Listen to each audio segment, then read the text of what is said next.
Boa noite, boa sexta-feira, começando aqui a nossa live sobre o caso Elise Matsunaga, feriadinho aí em algumas cidades, né? Aqui na Bahia hoje não é feriado, mas sei que é feriado aí em algumas cidades, São Paulo. Então, começando aí essa noite de sexta-feira aqui com uma live quase que surpresa, né? Eu assisti parte da série, né, parte do documentário ontem, parte do documentário hoje, então achei que mexeu comigo, né, aliás, o caso todo mexeu comigo, eu vou contar um pouco aqui a história, e aí aproveito e a gente conversa aqui nessa noite de sexta-feira, um feriado em São Paulo. Pois é, que bom que vocês estão aqui comigo, coisa boa. Quando puder, alguém me diz aí se está tudo bem, se está tudo certo, vocês estão me vendo bem, se estão me ouvindo bem. E aí eu vou começar aqui a falar do caso da Elise Matsunaga, tá? Então se alguém puder me avisa aqui se o áudio tá bom, a imagem, tudo direitinho, tá?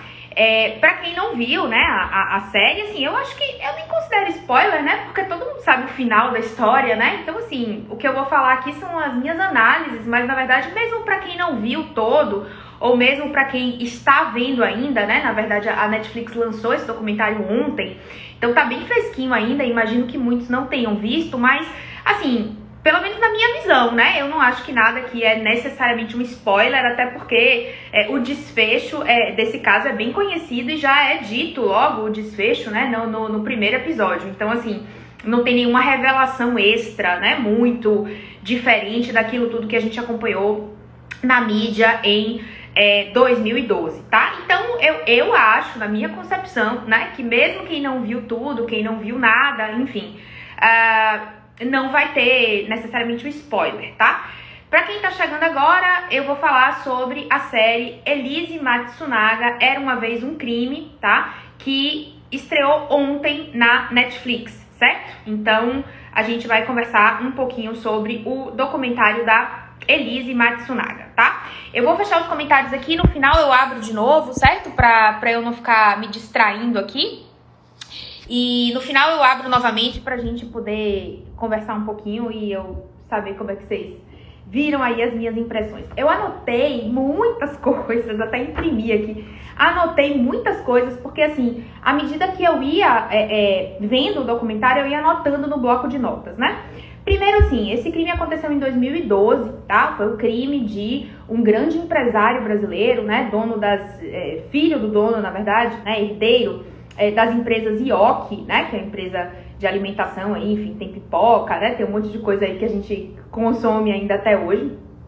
E ele era herdeiro, né, filho do dono da IOC, trabalhava na empresa e estava no meio de uma negociação de 2 bilhões de reais, né? Na verdade, acho que ele estava fazendo uma espécie de IPO, ele estava vendendo a empresa ou parte da empresa, né, para um grupo americano, tá? E essa transação foi de 2 bilhões de reais, tá? E faltando 2 ou 3 dias aí para a concretização dessa transação, o Marcos, né, Matsunaga, herdeiro da empresa IOC, simplesmente desaparece, tá?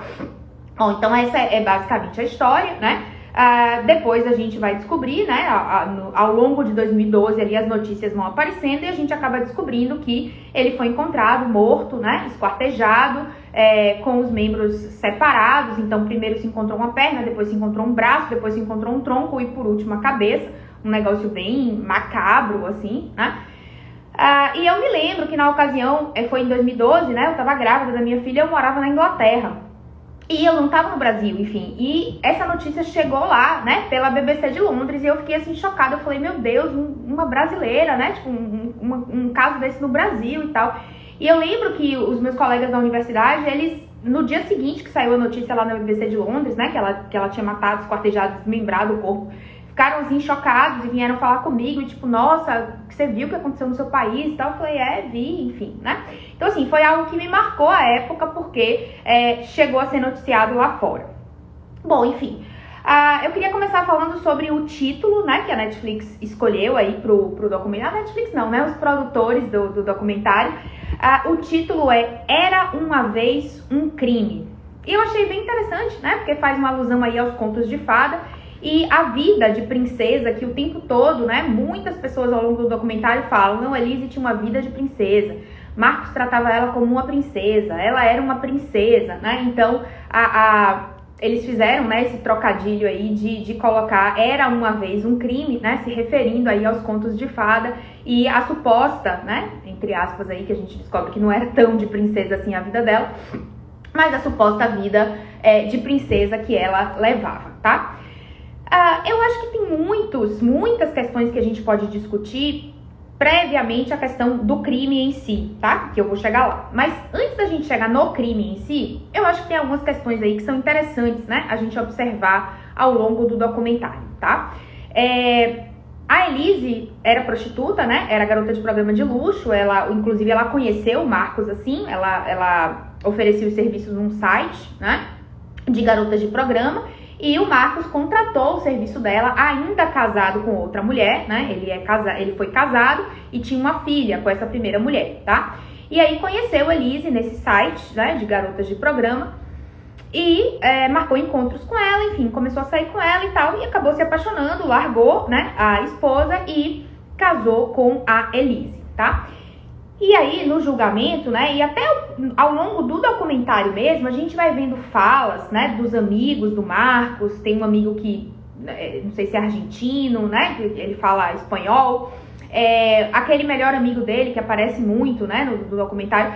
E ao longo de todo o julgamento, a gente vê uma fala, né, bastante preconceituosa, bastante machista, né, em relação a Elise e ao passado dela, tá? Por ela ter sido prostituta, por ela ter sido garota de programa, né? Então, você vê em muitos momentos ali do documentário essa questão, né? Essa tentativa de desqualificação da Elise, né? Por ela ter sido prostituta, né? Por ela ter trabalhado com isso, tá?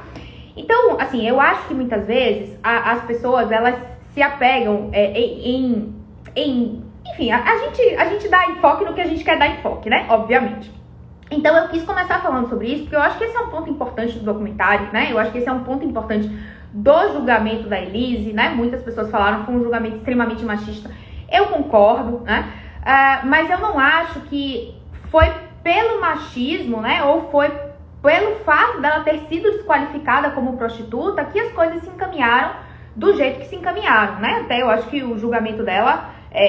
não acredito, né, que ela tenha tido um julgamento injusto, né, na minha visão, não sou advogada, claro, mas eu não acho que ela tenha tido um julgamento injusto, né, inclusive os jurados, né, até nem aceitaram duas das qualificações, justamente por esses atenuantes aí, pela história de vida dela, né, pelo passado, enfim, e pela forma como o próprio Marcos tratava ela, tá? Então, eu acho que essa questão do machismo existe, né? Óbvio. Essa questão dela ter sido desqualificada, né? Por ter sido garota de programa também foi uma tônica, né, do julgamento dela. Mas eu não acho, né, que esse tenha sido o ponto central, ela tenha sido injustiçada ou qualquer tipo de coisa por conta disso aí que aconteceu, tá? Então, essa é a minha visão. Sei que tem várias pessoas defendendo isso na internet, né? Que, enfim, que todo o sistema é machista, né? Patriarcal, enfim. Mas eu não acho necessariamente que ela teve uma pena injusta, tá? Pro crime que ela cometeu. Bom, o Marcos, ele acumulava coisas, né? Eu achei muito interessante, assim, no documentário, eles trazem que ele tinha R$500 mil em charuto, cubanos, né? Dos mais caros. Então eu fico me perguntando... Eu não sei quanto custa esse charuto cubano especificamente que ele tinha, mas assim, eu fico me perguntando que quantidade deve ser, né, pra chegar em R$500 mil de charuto. Ele tinha 2 milhões em vinho numa adega, né, climatizada, era um quarto inteiro climatizado do apartamento com vinhos. Ele tinha 33 armas e ele também colecionava mulheres, né? Via de regra, prostitutas com corpos descartáveis que ele usava e depois ele, né, a princípio, não tinha ali um vínculo, né, com aquelas mulheres, tá? Então, a gente fica pensando aí em algumas coisas em relação ao Marcos, tá? É claro que eu coloquei aqui nas minhas anotações tudo com interrogações, porque, obviamente, o Marcos, ele não fala, né, no documentário, ele está morto. Então, é muito difícil, né, a gente analisar ou fazer um diagnóstico, né? Ou dar hipóteses até que sejam de uma pessoa que a gente nunca escutou, né? Que a gente nunca ouviu. Então, assim, tudo que eu falar aqui sobre o Marcos é só a minha ideia, a minha impressão, a minha hipótese, tá? Porque fica muito difícil avaliar sem ter, entre aspas, aí, ouvido o paciente, né? Sempre que eu faço uma análise de filme, de série, de, enfim, documentário, eu trato aquelas pessoas ali, né, como pacientes, tá? Então, imaginando que Marcos fosse um paciente, né, eu tô criando hipóteses aqui baseado nas falas de outras pessoas. Teve uma fala do advogado da Elise, né, que foi o professor dela, o Luciano. E o Luciano falou assim, tudo que ele fazia era muito intenso. Então, ele queria ter arma, ele não tinha uma arma, duas armas, ele tinha 33. Ele queria ter charuto cubano, ele tinha R$500 mil em charuto cubano. Ele queria ter vinho, ele tinha 2 milhões em vinho, né? Então, assim, essa intensidade do Marcos, ela chamava atenção, tá? O que quem tá familiarizado aí com a psicopatologia, né, sabe que essa é uma característica muito forte do transtorno de personalidade borderline, tá? Além disso, Marcos tinha uma característica de impulsividade, então ele tinha acessos de raiva, né? A Elise fala isso, ele gritava, ele perdia o controle, né? O que também é característica do transtorno. Além disso, o Marcos poderia ter, né? Pela quantidade de depois descobriram lá, no documentário fala um pouco sobre isso, descobriram um nickname dele, né? Que ele usava lá no site de garotas de programa, e parece que ele fazia com muita frequência, assim, né? Tem muitos comentários dele, é muito boa, nota tal, paguei tanto por 2 horas, mas eu ficaria o dia todo com ela, não sei o que, enfim. Então tem muitos comentários dele no site e faz a gente pensar que de repente o Marcos poderia ter também alguma espécie de compulsão sexual, né, que é uma questão aí no controle dos impulsos, né, e que também é muito frequente no paciente border, tá? Então o Marcos tem essa questão aí, né, dessa coisa, dessa intensidade, ele faz tudo muito, né? Ele tem essa questão aí dos impulsos, tá? Que também é característica do border, esses acessos, né, de raiva, de perda de controle, essas explosões, tá? E uma outra característica que uma espécie de suposição minha, né? Mas assim, uma outra característica do transtorno de personalidade borderline é colocar a pessoa num patamar muito alto e depois destituir ela desse patamar, né? E na minha opinião, aí é realmente uma hipótese, a gente nunca ouviu o Marcos falar, né? Ele fez isso com a Elise. Então ele colocou ela no mais alto patamar, tipo assim, olha, eu vou te tirar dessa vida, você vai ser a minha esposa, né? Você vai ser a mãe da minha filha, então assim, você é tudo pra mim. Ele tratava ela, segundo o relato das pessoas, como realmente uma princesa, puxava a cadeira pra ela sentar, abria a porta pra ela passar, enfim. E ele tirou ela desse patamar aqui, né?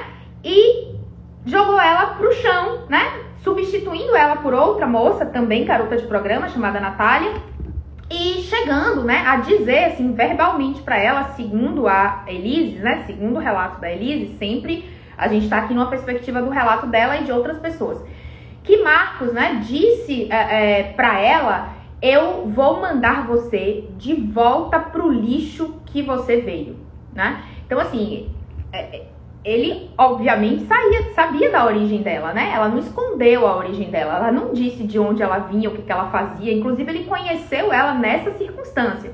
Então, ele pegou ela dessa circunstância e colocou ela no mais alto patamar, entre aspas, né? Na concepção dele, talvez. Casar com ele, ter uma filha com ela, né? Enfim. E depois, destituiu ela desse patamar e queria substituir por outra, né? Segundo relatos também, ele iria casar com essa Natália, né? Iria se separar da Elise, foi pelo menos o que ele prometeu. A Natália não aparece no documentário, ela fala, mas ela tá no escuro, né? Ele prometeu isso a Natália, chegou a dar um carro pra ela, né? Que foi uma Pajero TR4, a mesma que ele deu pra Elise, um carro importado, caro. Então, em tese, né? A promessa era, eu vou me separar dela e eu vou me casar com você, meio num processo cíclico, né?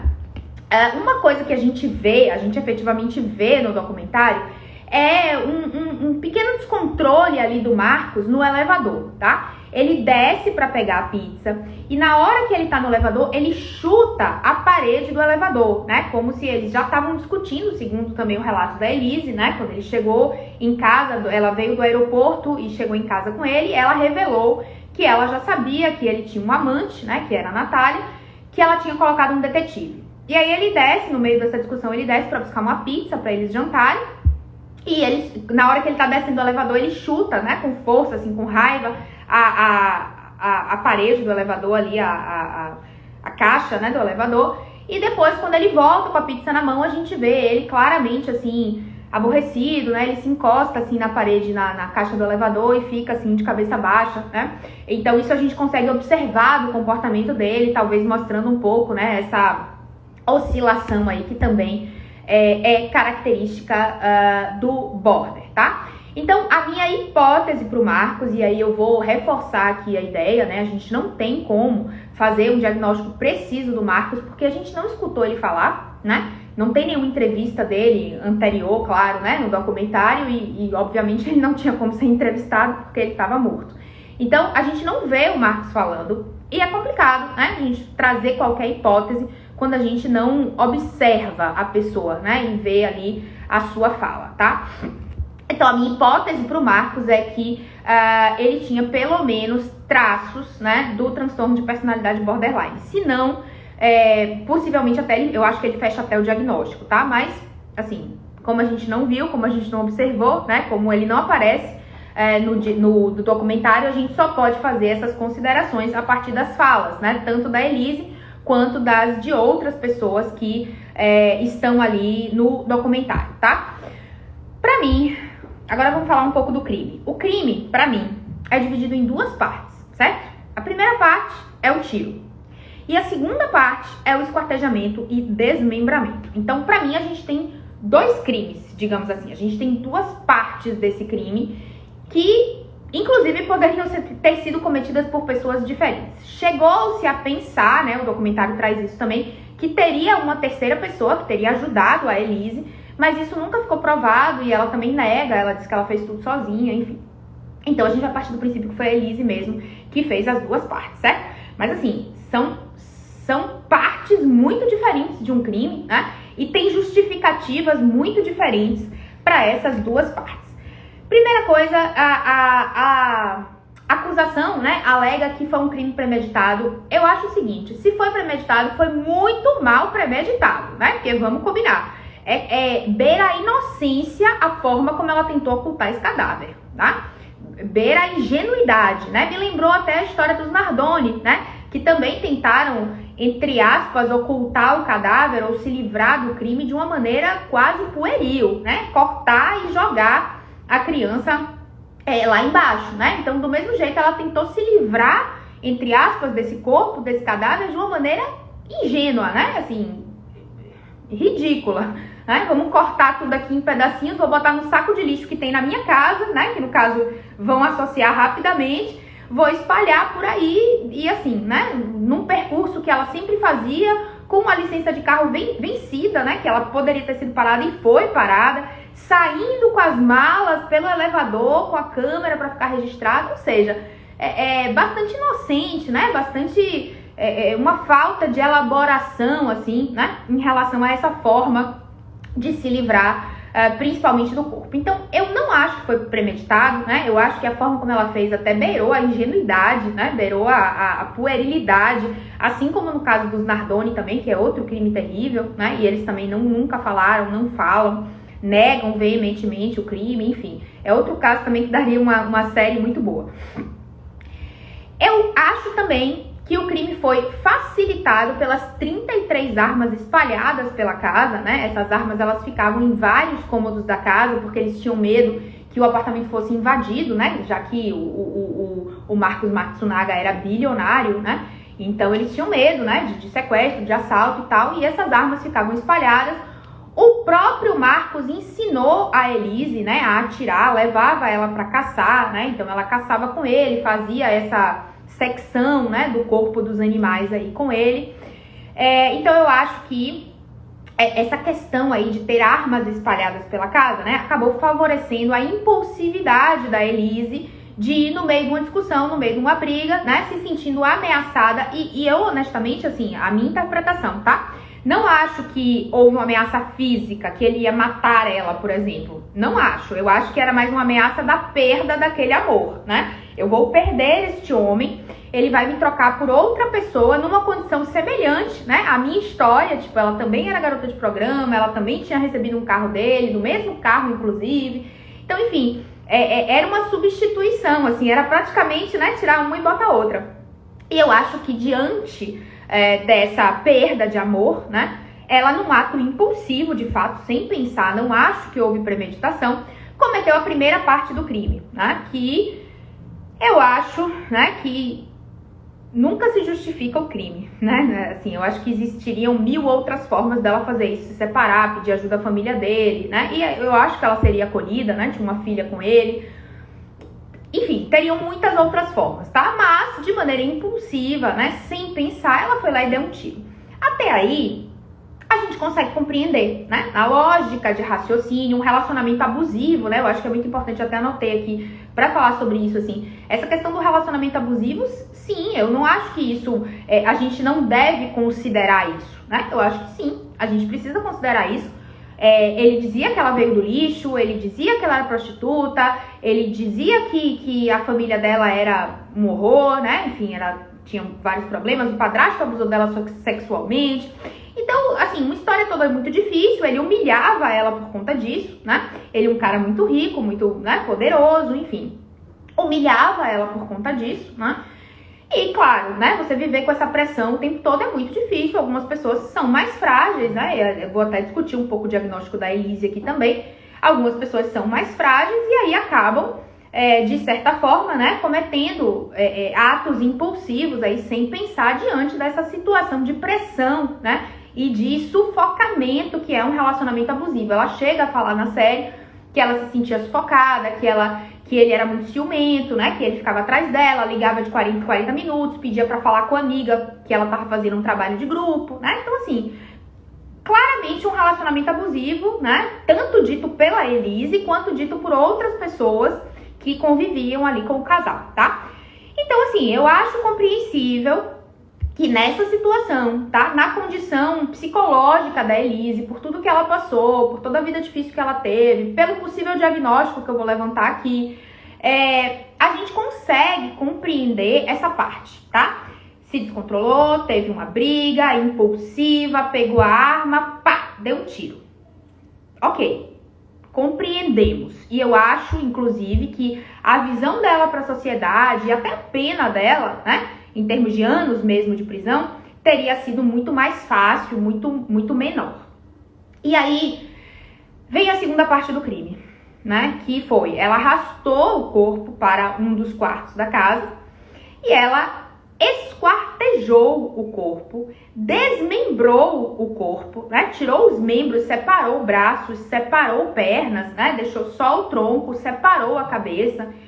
E, assim, né, eu tava até conversando sobre isso ontem com meu namorado, que é cirurgião, e eu tava falando pra ele, nossa, deve ser difícil, né, cortar um corpo. Ele falou, só cortar a pele já é de grande dificuldade. Você pegar uma faca de cozinha e tentar cortar a pele de maneira profunda já é difícil. Imagina serrar um osso, né? Então, assim, ela passou horas fazendo aquilo ali, tá? Não dá pra dizer que foi no impulso, né? Não dá pra dizer que era a única forma de ocultar esse cadáver. Não dá pra dizer que ela não pensou, porque é muito difícil cortar e desmembrar um corpo. Não é uma coisa simples, não é um negócio assim que você dá 3 cortezinhos, pronto, tá cortado, ai, não, sabe?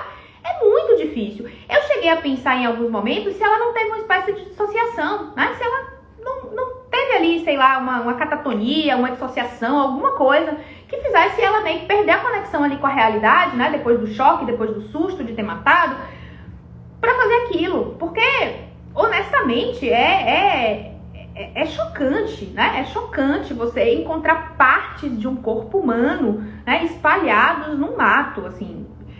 Eu acho que absolutamente são 2 crimes diferentes, né? E até a advogada, né, que é a esposa do advogado dela, que também ajudou no caso, a Juliana, falou, porque a sociedade não entende que o crime principal é a morte. O fato de ocultar o cadáver é menos grave. Concordo, se fosse uma ocultação de cadáver normal, né? Se ela tivesse pego esse cadáver e, sei lá, enterrado, se ela tivesse, não sei, né? Uma ocultação de cadáver como a gente sempre vê nos crimes aí, normais, em séries, em filmes, né?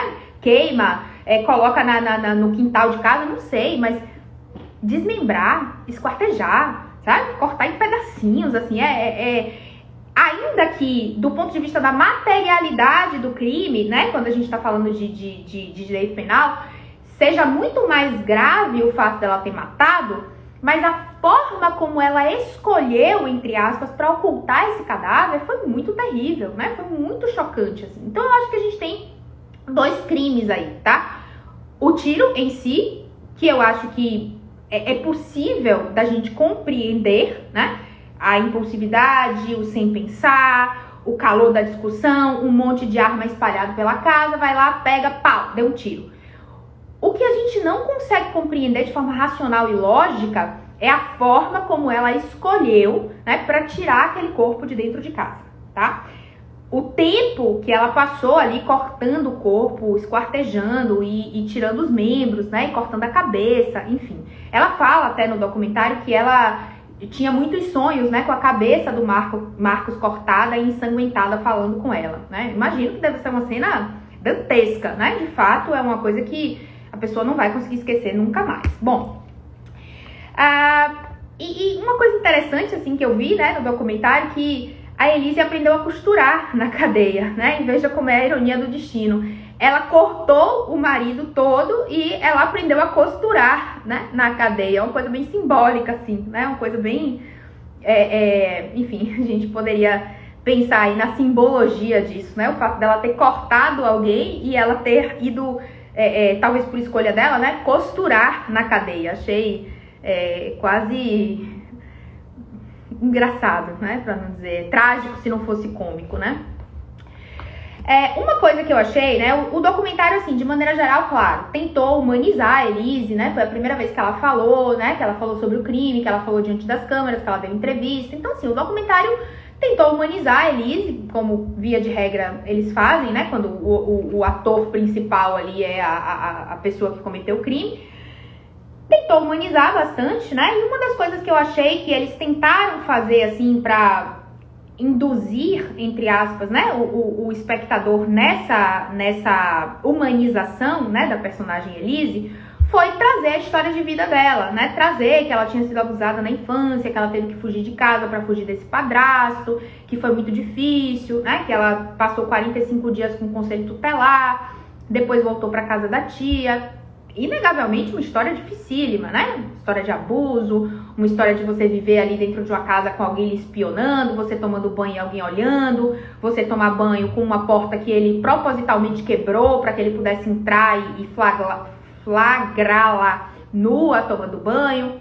Então, assim, obviamente uma história dificílima, sofridíssima, mas como toda explicação causal e simplista, né? O documentário, de certa forma, tenta induzir a gente a acreditar que, olha aí, tá vendo? Foi por isso, então. Olha que coisa difícil, né? Aí ela sai dessa história difícil, vai ser prostituta, sai dessa vida e passa por um marido abusivo. Nossa! Só que a gente, né, que estuda saúde mental, a gente que trabalha com comportamento humano, a gente sabe que as causas, né, de uma situação dessa, de uma pessoa que desenvolve um transtorno, de uma pessoa que tem um comportamento criminoso, né, de uma pessoa que comete um homicídio, um assassinato, ainda mais nesse nível, né, nesse requinte aí, a gente não pode dizer que foi necessariamente uma crueldade, porque ele estava morto quando ela cortou, né? Inclusive no julgamento chegou a se levantar a hipótese que ela cortou ele vivo, mas enfim, já tinha tido morte encefálica, então tecnicamente ele estava morto. Ainda respirava, mas estava morto. Mas assim, né, é um requinte assim de frieza, né, muito terrível. Então, quando a gente tenta explicar essas coisas de uma maneira simplista e causal, a gente cai nesses problemas aí, né? A gente cai nessa ideia de que, olha, a infância é difícil, foi abusada, casou com outro abusador, de certa forma, né? E aí, então, gerou isso, tá? O que eu preciso explicar pra você que tá me assistindo e que é leigo, né, que não trabalha nessa área, é que essas coisas, elas não são uma relação de causa e efeito. Então, não é porque a Elise foi abusada na infância, e eu acho que ela nem foi abusada de fato, né? Foi uma tentativa de abuso, ela conseguiu fugir. Pelo que eu entendi, não sei, pode ser até que eu esteja errada, mas eu acho que foi uma tentativa. Mas enfim, mesmo que ela tenha sido abusada, tá? O fato dela ter sido abusada não foi o que causou esse comportamento. Por quê? Porque as coisas são multifatoriais, né? E dar explicações simplistas para essa situação acaba trazendo reducionismos, tá? Então, pra gente derrubar essa hipótese é muito simples. Quantas pessoas você conhece que foram abusadas sexualmente, que passaram por violência sexual na infância e na adolescência? Possivelmente você conhece algumas, né? Talvez 1, 2, 3. Essas pessoas que você conhece, que passaram por abuso, que passaram por violência sexual na infância e na adolescência, todas elas mataram alguém? Todas elas cometeram homicídios? Óbvio que não, né? Então a explicação não é simplista, não é causal, não é porque ela sofreu um abuso ou porque ela teve uma vida muito difícil que então se justifica, né, esse comportamento. Assim como também não é porque ela passou por tudo isso que então ela tem um transtorno X ou Y, tá? Então, o fato dela ter sido, né, abusada na infância, ter sido garota de programa, e possivelmente, né, no processo aí de garota de programa, ela sofreu outros abusos também, né, de outras formas, mas enfim. E ter casado também com um homem explosivo, um homem que humilhava, tudo isso não é a causa do comportamento criminoso da Elise, tá? Então, é uma questão aí multifatorial, certo? O que a gente vê ao longo do crime que ela cometeu, que eu acho que é muito importante, e eu honestamente ainda não vi ninguém trazendo isso à tona, né? Não sei se alguém já falou sobre isso, mas assim, uma das coisas que me chamou muito a atenção foi a capacidade, né, de mentira e manipulação da Elise. Então, veja bem, o Marcos sumiu, entre aspas, né? Ela foi buscar a família dele, mostrou o vídeo dele com outra mulher, né? E disse, olha, provavelmente ele fugiu com essa outra mulher, né?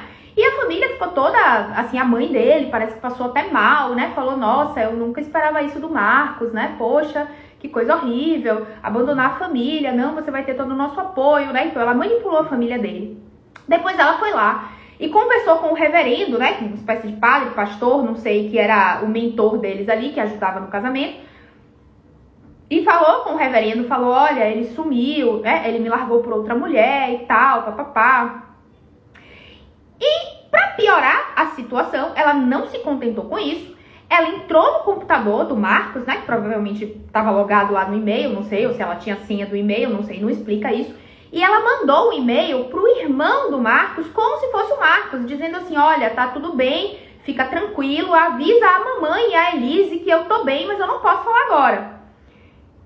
E assim, né? Veja bem, a capacidade de mentir, de manipular dela é basicamente sem limites, né? Porque a pessoa matou, esquartejou, desmembrou, colocou num saco plástico as partes, né? Em vários sacos plásticos, colocou em malas, saiu dirigindo, né? 300 quilômetros, depois voltou, mais ou menos numa distância de 100 quilômetros de São Paulo, em Cotia. Ela foi largando esses pedaços de corpos no mato, né? E aí depois ela volta e diz, olha, ele sumiu, eu sou a mulher abandonada, né? Olha como eu sofro, manda e-mail dizendo eu estou bem, avisa a mamãe. Quer dizer, assim, uma capacidade, né? Isso até foi ponto, né, da acusação para dizer que o crime tinha sido premeditado. Também não acho que foi. Eu acho que ela pensou nisso tudo depois, né? Ela falou assim, puxa, tô ferrada, eu preciso dar um jeito de consertar a besteira que eu fiz. E ela só se embolou mais, obviamente, né? Porque quando a gente faz uma besteira desse tamanho, não tem nada que possa ser feito para consertar, né? Então, ela forjou o desaparecimento dele para a família, né? Enganou amigos, enganou o reverendo lá, o padre, enviou um e-mail pro irmão como se fosse o próprio Marcos. Então, assim, ela criou um circo em torno disso, como se ela fosse a mulher traída e abandonada, né? E ele fosse o vilão miserável que tivesse fugido. E eu acho que até na ingenuidade dela, né, da forma pueril como ela cometeu esse crime, e na ingenuidade até como ela se livrou desse cadáver, eu acho que ela também foi ingênua de pensar que com esses artifícios, né, se passando pela mulher abandonada, do homem que fugiu de casa, né, com outra mulher para viver um grande amor, eu acho que na cabecinha dela ali naquele momento ela falou, pronto, aqui vai estar resolvido, né? Aqui eu vou conseguir fazer com que as pessoas acreditem nessa versão, né? Tem um vídeo dele com outra mulher, eu vou dizer que eu sou uma mulher abandonada e todo mundo vai, beleza, aqui me acolher, tudo certo, né? Então, assim, eu acho que foi muita ingenuidade dela em todo o processo, tá? Fora isso, tem coisas assim, né, no documentário que chamam muito a atenção. O advogado de defesa dela, que foi o professor dela, né, bastante midiático, assim, bastante, né, inclusive eu vi na internet, né, que ele defendeu ela gratuitamente, né, porque obviamente ela era muito rica, mas o dinheiro era do Marcos e claro que a família dele não ia pagar um advogado para ela numa situação dessa, né. Então ela foi pedir ajuda a esse professor desde o início, porque a família do Marcos, quando ele desapareceu, contratou um advogado de defesa. E o professor dela diz, olha, você não precisa de mim, né? Antes de saber que ela tinha matado. Você não precisa de mim, porque o advogado que a família do seu marido contratou é o melhor do país. Então, assim, fica tranquila. Ela falou, não, é porque querem ir na minha casa.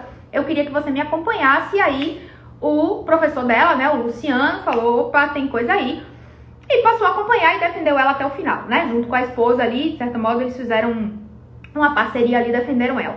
E na internet tem informações de que ele defendeu ela gratuitamente, né? Então, assim, ele queria pouco, óbvio, né? Não acho que é condenável a atitude dele, não.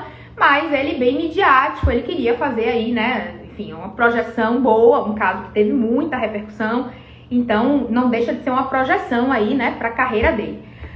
O promotor mais midiático ainda, né? O promotor bastante... nem sei definir, né? Mas enfim, muito midiático também, querendo muito holofote pra ele, né? Fazendo pedidos mirabolantes, né? Como o próprio delegado falou, assim, ele pedia pra... Não, acho que foi o advogado de defesa que falou. Ele pedia pra a polícia toda fazer mandados de busca e coisas que já nem precisava mais, né? E atrair os holofotes de novo, enfim, então bem midiático. E outra coisa é o médico legista, né? O médico legista é um capítulo à parte naquele documentário, porque parece que ele saiu de Nárnia. É muito engraçado. A parte que ele fala que ele conversa com o morto, né? Que o corpo do morto fala com ele. E ele diz o que ele fala pro morto, né? Tipo assim, olha, fala comigo que eu vou te liberar. Muito engraçado, né? E ele fala de uma forma que não parece ser metafórica, né? Ele fala de uma forma literal, assim, enfim. Ele parece uma figura mitológica, né? Então, tanto o advogado de defesa, quanto o promotor, quanto o médico legista são, assim, capítulos à parte dentro do documentário, tá?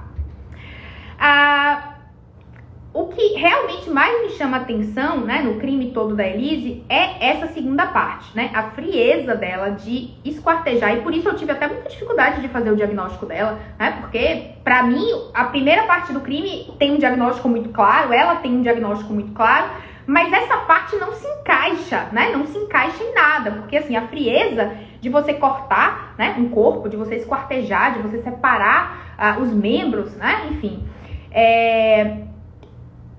não se encaixa, né? É muito difícil de você conseguir encaixar isso numa lógica de raciocínio e até num diagnóstico, tá? Uma coisa que chama muita atenção em todas as falas da Elise, né, ao longo do documentário, ela fala em todos, né? Basicamente, ela é a personagem principal, óbvio, né, do documentário. Em todos os episódios, são 4, em todos ela fala, né? Ela é a protagonista.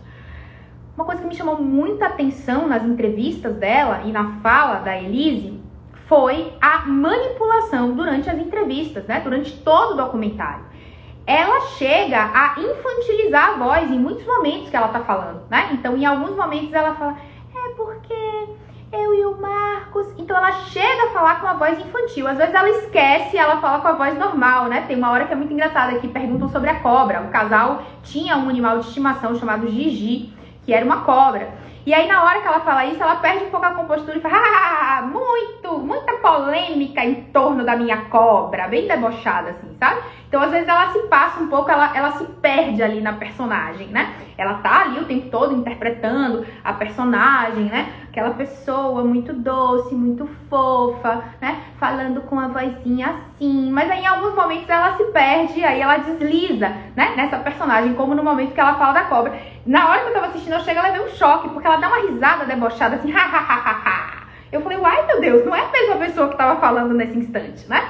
Então, assim, você vê esses deslizes dela ali, dessa tentativa, né, de manipulação. Me lembrou muito também a Suzane, né? A Suzane Richthofen, a Elise e a Suzane tem momentos da história aí que elas conversam, né? Que elas se tocam, elas ficaram presas, né? Elas estão presas no mesmo presídio. Depois eu chego lá.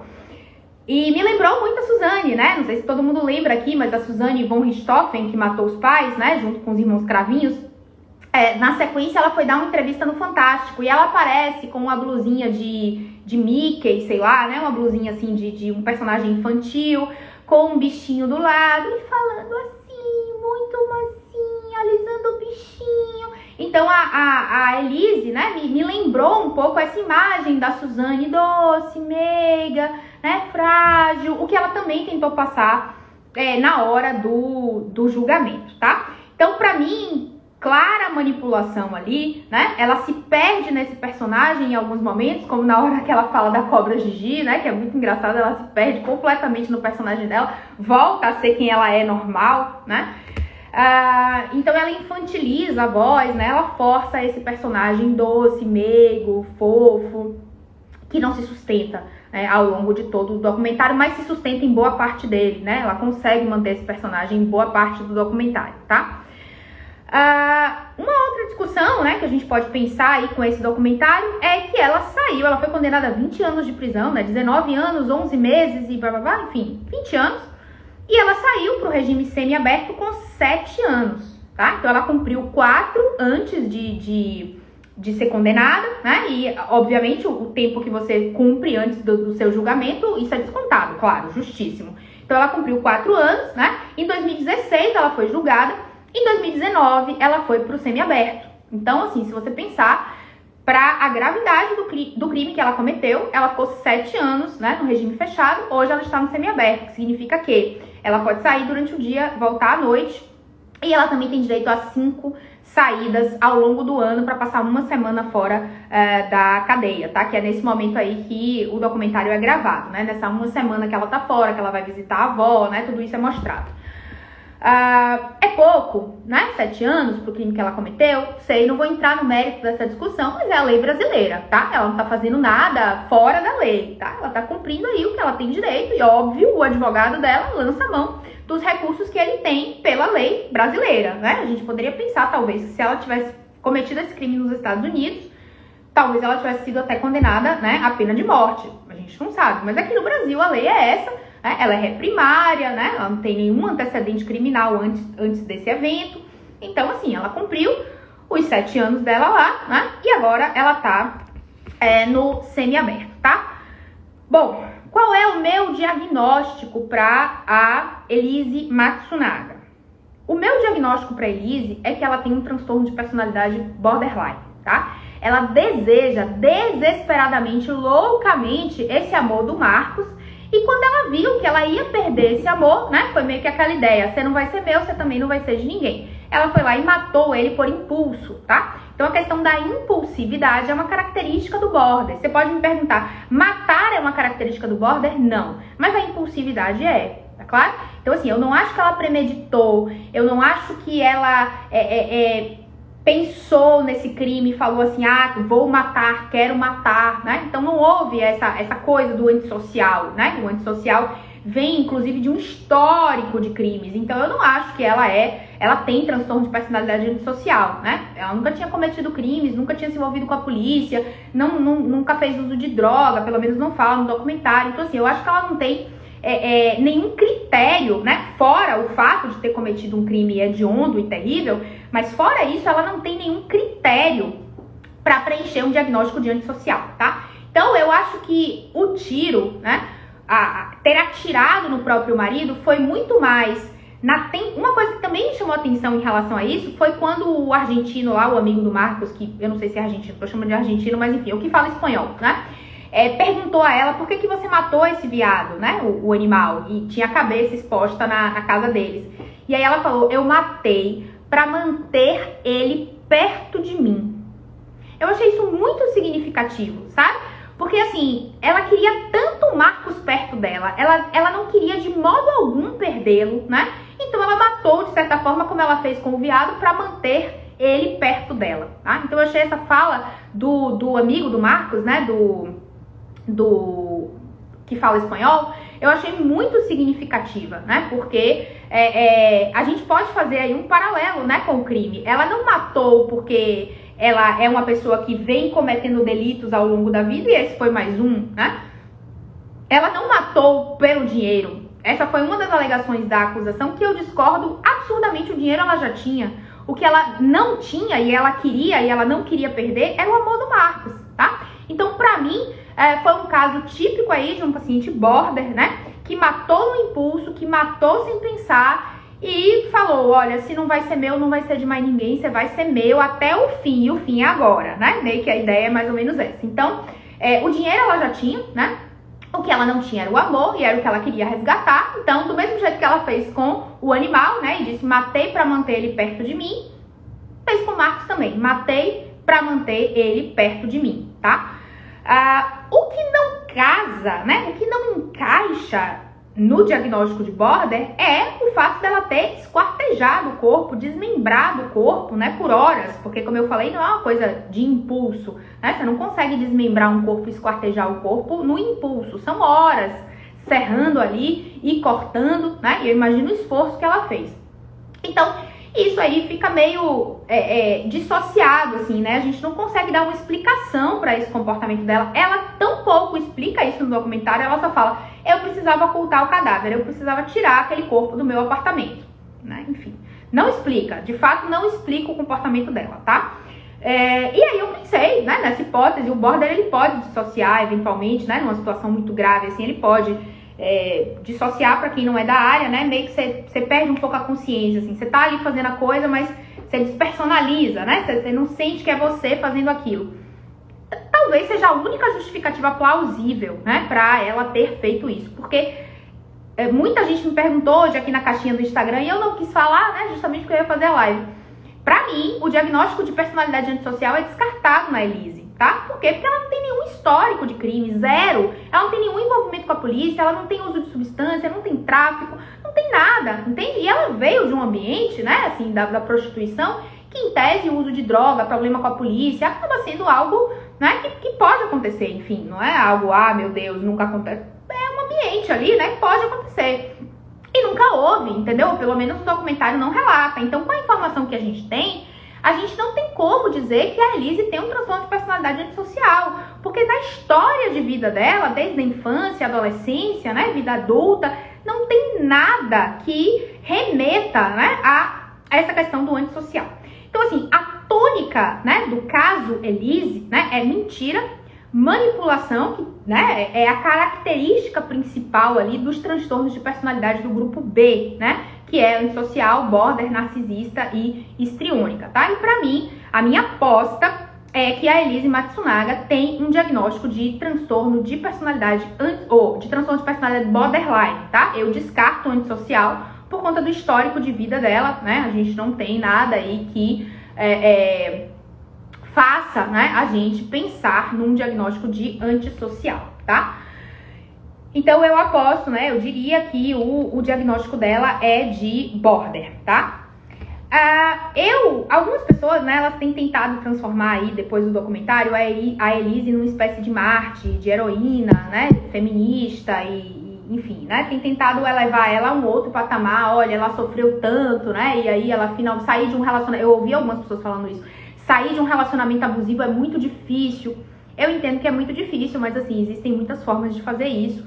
Ela escolheu, talvez, uma forma complicada, né? Então, eu não acho que a Elise é uma heroína, né? Uma pessoa que finalmente conseguiu se libertar de um relacionamento abusivo, tá? Eu acho que a família do marido teria acolhido ela, a tia teria acolhido ela, né? Enfim, teriam outras formas, não vou entrar no mérito, mas assim, eu não acho que ela é uma heroína, né? Como algumas pessoas aqui nas redes sociais estão tentando levantar, estão tentando colocar ela como, né, esse exemplo de mulher que se livrou de um relacionamento abusivo. Definitivamente eu não concordo com isso, tá? Eu também não acho que ela é um monstro, né? Eu acho que ela é vítima aí, né, de uma história muito difícil, de um transtorno não tratado, né, de um relacionamento abusivo, sufocante, difícil, com humilhações. Então, assim, eu não acho que ela é nem heroína, nem monstro, sabe? Eu acho que ela é uma mulher normal, com muitas dificuldades, com muitas questões, com uma história de vida muito difícil, sofreu muito, errou muito, né? Se descontrolou e agora tá aí acertando, né, as contas com a justiça, com o Estado, pelo que ela fez. E ouso dizer que o acerto mais difícil ela ainda vai ter que encarar, que é o acerto com a própria filha, né? Ela fala um pouco sobre isso no documentário, né? O quanto que ela fala, inclusive, que tem muitos segredos que ela não vai revelar nesse documentário, né? Que ela não revelou, muitas coisas que ela vai levar pro túmulo. E a gente não sabe que segredos são esses, fiquei curiosíssima, mas a gente não sabe, né? E ela fala, inclusive, que se um dia ela revelar esses segredos, a única pessoa que, pra quem ela vai revelar, vai ser a filha dela, nesse acerto de contas aí, né? Que um dia é possível que a filha cobre isso dela, né? Que a filha questione a ela. Acho muito provável, né? Quando a filha for adulta, quando a filha for mulher, né? No documentário, o advogado da família fala que a criança já sabe, né? Hoje a menina tem 10 anos. A guarda é dos avós paternos, né? Dos pais de Marcos. E uma pausa aqui, voltou. Esse acerto de contas, né, que ela vai ter que fazer com a filha, vai ser aí muito, muito difícil, tá? Bom, hoje, Elise está em Tremembé, né, que é a penitenciária para onde ela foi, é a penitenciária dos famosos, né, tem muita gente famosa presa lá, os Nardoni estão lá, é uma penitenciária de segurança máxima, por isso essas pessoas vão para lá. Então, os Nardoni estão lá, Suzane tá lá, né? O Roger Abdelmaci foi pra lá, muitos políticos vão pra lá, enfim. Então é uma penitenciária onde circulam aí crimes, né? E casos famosos. Então hoje ela tá no semiaberto, né? No documentário, claro, na hora que ela tá dando a entrevista, ela tá produzida, né? Ela tá arrumada, mas a gente vê ela saindo ali do presídio, vê ela com a avó, a gente vê que ela em nada se parece, né? Com aquela princesa de antes, né? Ela ganhou bastante peso no presídio, né? Nesses 7 anos que ficou presa. Tá bem mais velha, óbvio, né? Passaram-se 7 anos e todo o sofrimento do presídio, né? Ela fala que foi um inferno, que é um inferno, que ela chegou a dividir cela com 18 detentas. Então, assim, óbvio que todo esse sofrimento, né? Causa um efeito físico também, é claro, né? Hoje, a Elise, né? Tá no regime semiaberto e namora um homem trans. Tá? Então hoje ela tem um namorado em Tremembé, eles dormem juntos, eles dividem a mesma cela, né? Ele também tá no semiaberto, ele pode sair e voltar, né? E esse homem trans, que a Elise também tá numa penitenciária feminina, né? Porque a gente não tem penitenciárias para trans, né? Então eles ficam no lugar do sexo biológico, né? Então como ele era, hoje ele é um homem trans, então ele fica na penitenciária feminina. Esse homem, né, que é o namorado hoje da Elise, que tem 23 anos, ela tem 39, ele matou os avós a marteladas, né, e ele cumpriu pena lá em Tremembé também, tá, e eles dividem a cela hoje. Antes de namorar esse rapaz, Elise tinha namorado com uma moça, né, também detenta lá de Tremembé, chamada Sandrão, né, então Elise era a namorada de Sandrão. Sandrão sequestrou um menino de 14 anos, torturou e matou. Depois que Sandrão, né, era namorada de Elise, Sandrão se apaixonou por Suzane Richthofen, a que matou os pais. E Sandrão largou Elise para ficar com Suzane. Elas chegaram a casar naquela cena maravilhosa do programa do Gugu, né? Enfim. Então, Sandrão largou Elise e foi casar com Suzane Richthofen, tá? Inclusive, tem boatos aí que as duas, elas eram até amigas e hoje não se falam mais, não se cruzam, enfim, né? Depois dessa decepção amorosa aí, né? Da Elise, que foi trocada, que foi largada, né? De Sandrão pra ela ficar com Suzane, tá? E Sandrão, né, como eu falei, foi presa porque sequestrou um menino de 14 anos, torturou e matou. Pra finalizar, uma coisa de tudo isso, né, do crime, de tudo que já era conhecido, de tudo que a gente já sabia, da mídia, do caso Elise Matsunaga, o que mais me chocou foi o final do documentário. Foi a última fala da Elise Matsunaga no documentário. O repórter, né, a pessoa que está entrevistando ela, vira para ela e faz assim: Elise, você gostaria de fazer uma última declaração, né? O que você gostaria de dizer aqui pra gente encerrar a entrevista? E aí eu esperei, né? Porque quando ela começa o documentário, ela começa falando que ela quer guardar, quer gravar isso para que a filha dela veja um dia. E aí eu falei, nossa, agora ela vai falar pra filha, né? Agora ela vai olhar pra câmera e vai dizer: filha, um dia eu quero encontrar com você, eu quero te explicar, eu quero te abraçar. Esperei isso, honestamente, né? E aí, foi o que mais me chocou de tudo. A Elise Matsunaga, olha pra câmera e faz assim, desse jeito. Eu não entendo porque toda essa repercussão com o meu caso. Eu já vi crimes muito piores na cadeia. Nessa hora eu parei, eu falei, não é possível, né, que essa pessoa, ela vai pra um documentário, né, que tem a proporção, o crime que teve a proporção que teve, e ela chega pra encerrar a fala dela desse documentário. Ela poderia ter dito qualquer coisa, ela poderia ter pedido perdão, né, perdão à família, perdão à nação brasileira, perdão a Deus, sei lá. Poderia ter falado com a filha dela, poderia ter dado um recado, poderia ter feito tantas coisas. E ela fala que ela não entende por que este caso teve tanta repercussão. Né? E ainda fala assim, porque ele era rico, que se ele fosse pobre, né, isso não teria tido tanta repercussão assim. E diz, verbalmente, assim, textualmente, que tem muitos casos piores na cadeia. Eu fiquei totalmente em choque, né? Realmente eu pensei que ela ia pedir perdão, que ela ia pedir desculpas, né? Que ela ia dizer que foi um descontrole, dizer que amava demais e aí acabou se perdendo. Não sei. Ou que ela ia falar diretamente com a filha, né? Ia chegar e dizer, filha, quero um dia poder sentar com você, tô deixando isso registrado aqui pra quando você for adulta você poder assistir. Enfim, pensei várias coisas, mas ela simplesmente desqualifica o crime que ela cometeu, né, como se fosse uma bobagem diante assim, olha, Sandrão fez isso com um menino de 14 anos, o outro matou os avós a marteladas, tipo assim, por que tanta coisa em cima de mim, né? Ou seja, ela desqualificou o crime dela, justificando que tem piores, sabe? Eu fiquei assim, estarrecida com este último comentário, né, para fechar o documentário. E o repórter ainda dá esse peso, assim, né, ainda diz assim, qual é a última fala, qual é o seu último recado que você gostaria de dar pra gente encerrar, ou seja, ela sabia que era a última coisa que ela ia falar e que ia ficar registrado ali. E ela vem dizer que tem crimes piores lá no presídio, né, eu vi coisa muito pior lá em Tremembé. Então, assim, inacreditável, tá? Na minha opinião, na minha humilde opinião, seria muito melhor para ela se ela tivesse permanecido em silêncio, né? Eu, se fosse advogado dela, primeiro, já não teria deixado, né? Eu não achei que foi bom para ela em nada, honestamente em nada. A gente viu uma pessoa manipuladora, né?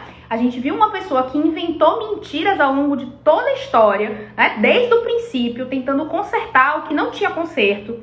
A gente vê uma Elise ali atuando, fazendo um personagem, infantilizando a voz e eventualmente escorregando nesse personagem, né? Dando uma risada sarcástica como ela faz na hora da cobra, né? Então, assim, eu não acho que, honestamente, né? Esse documentário favoreceu a Elise em nada, tá? Eu, se fosse advogada dela, não teria deixado, né? Ela gravar isso. E eu acho, honestamente, né, especialmente como ela quis fechar aí esse documentário, como ela quis encerrar, né, eu acho, honestamente, que teria sido muito melhor para ela se ela tivesse permanecido em silêncio e tivesse deixado ali para falar somente com a filha dela mesmo, quando a filha dela for adulta, né, e quiser fazer esse acerto de contas ali com ela, tá? Então, pra mim, ela ganhava mais se ela ficasse em silêncio, tá bom? É isso, meus amores, meus comentários aí sobre o caso Elise Matsunaga. Vou deixar salvo assim aqui, vou deixar salvo no IGTV. Que bom que vocês gostaram, né? Que bom que vocês gostaram aí dos meus comentários sobre a Elise, tá? E a gente se vê por aí, tá bom? Vou deixar salvo aqui pra quem não conseguiu ver. E exatamente, eu tava vindo fazer a live aqui e me lembrei, eu fiz uma live sobre o Dirty John, né, o caso Beth, onde era um casal assim também bem disfuncional, ele narcisista, ela border, né, eu acho que no caso aí os dois eram borderline, né, enfim. Então, meus comentários aí, tá bom? Um beijo enorme pra vocês, bom final de semana, a gente se vê, tchau!